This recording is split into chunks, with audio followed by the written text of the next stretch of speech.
Khan had a normal life. She had friends, and she had a loving religious Pakistani family, and she even had a fanfic about the Avengers like most teenage girls in a world with Marvel would have.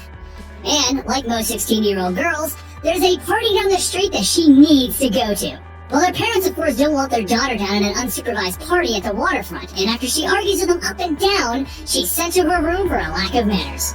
But what teenage girl would ditch a party because her parents told her to? Not Kamala.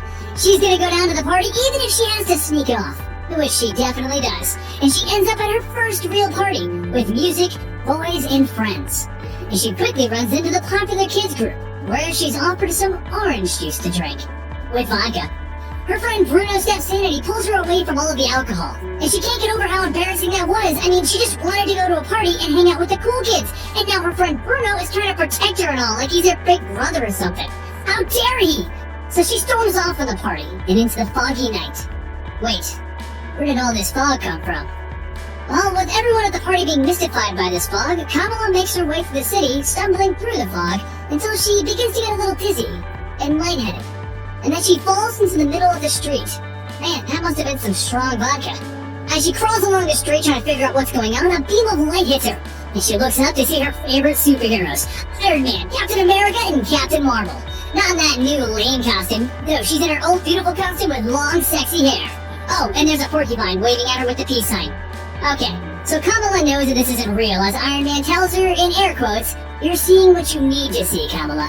The Iron Man hallucination looks at her and tells her, "You left your family's home, and you disobeyed your parents, and you're ignoring your own culture just so that your classmates will accept you." But she argues back with Captain America. "I don't want to follow my family's rules." She explains that she grew up here, in Jersey City, not in the old country like her parents who just can't get out of the old ways. She shouldn't have to listen to her parents' rules and follow those guidelines. She should be allowed to live like an American teenager. And then she just sits down confused. She doesn't know what she's supposed to be or do. So the fake Captain Marvel asks her, "What do you want to be?" And she just looks up and says, "Awesome and butt-kicking and less complicated. I want to be you." Except that would be in that classic politically incorrect costume and kick button heels. Well, Captain Marvel looks down at her and says, "You must have a fetish for heels. Now I want to tell you, this isn't going to turn out like you're expecting." And with that, all three fake superheroes and the porcupine with a giant hand wave goodbye to her as they fade out of existence. And then she just stands there as the fog dissipates and she's all confused and everything gets dark around her. And then she punches her way out of a cocoon? She crawls out of the cocoon and hits the ground, and she realizes that she looks and sounds like classic Miss Marvel. Boy, this adventure's just beginning. Kamala feels so weird as Miss Marvel and so out there and so like she's gonna puke. And she reaches forward, changing back into 16-year-old Kamala. Okay, that was weird, she thinks to herself. And then she's struck down with a massive amount of pain, and boom, she changes back into Miss Marvel. And then she changes back into Kamala again. The worst part about changing into Miss Marvel is the shocking realization that superhero costumes don't come with underwear.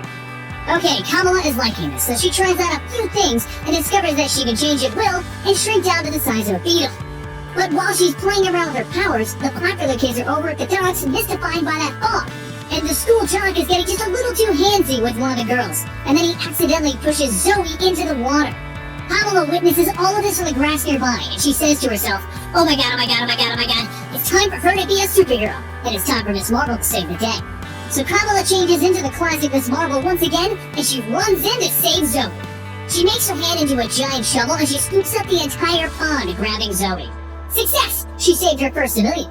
But once all of the other civilians show up thanking Miss Marvel for the help, and asking her about that giant hand, Kamala runs for the bushes once again. At this point, she's confused as to why she was even granted all of these great powers, so Kamala grabs a bum's jacket and she runs home as fast as she can. And after all of that sneaking out of the house, she gets back just in time to avoid being... No, she definitely got grounded when she got home. So she stands there as her parents tell her how disappointed they are in her, and how she's so super grounded. And they explain that a part of being grounded is that she's now restricted to only home and only school. But she knows that this happened for a reason. She saved one life. She can save so many more. This is the moment she's been waiting for, to be the hero she's always dreamt of being, just like Captain Marvel. The next day, Kamala wakes up with her hair in tangles, and in a panic she realizes that her exploits as Miss Marvel have made the news.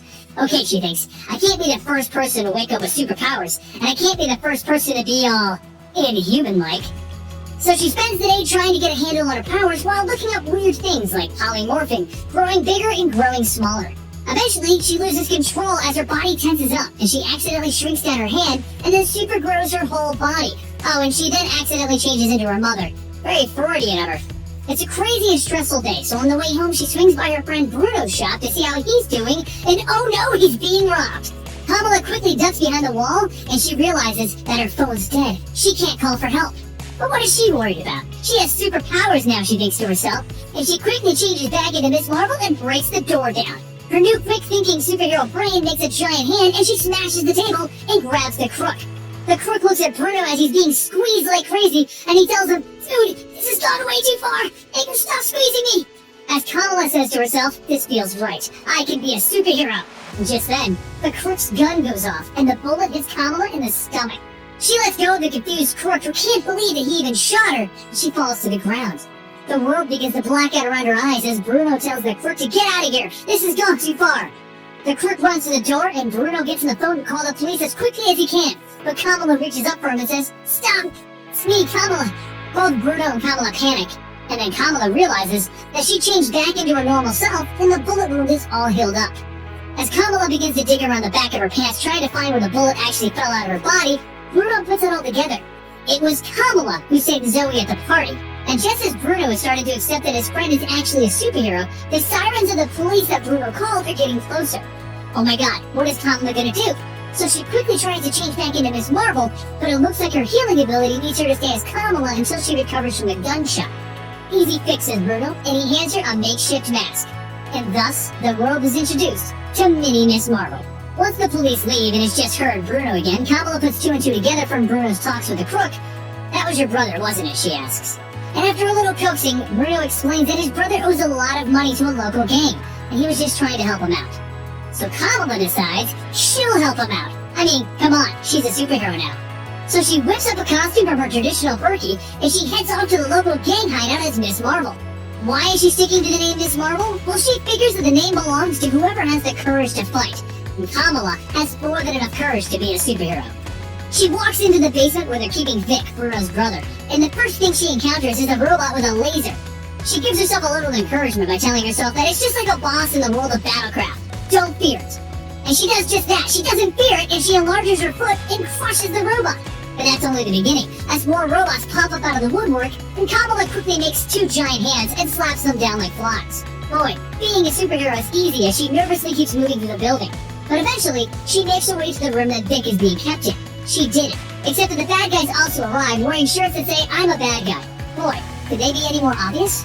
The bad guy tells Kamala that she's messing with the inventor's stuff, and then he opens fire on her. She embiggens. Oh yeah, that's what she calls her growing power, embiggening. So she embiggens her hand and gets shot in the side. Well, that hurts, she thinks, as she realizes that she can't keep herself embiggened while healing.